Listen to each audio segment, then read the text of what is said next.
Xeyr. Mən də Ağdaş rayon mərkəzi xəstəxanasında işləmişəm və mən də zərər çəkmiş biriyəm.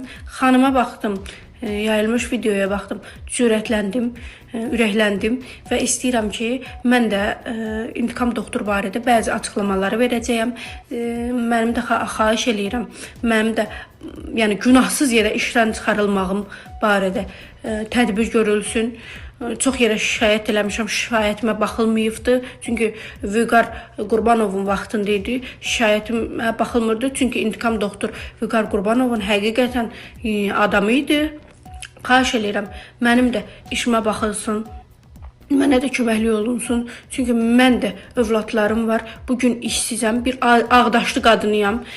Bir Ağdaşın qızıyam. Niyə Ağdaş cəmaatı Oğuzdan gəlmiş birini inanır?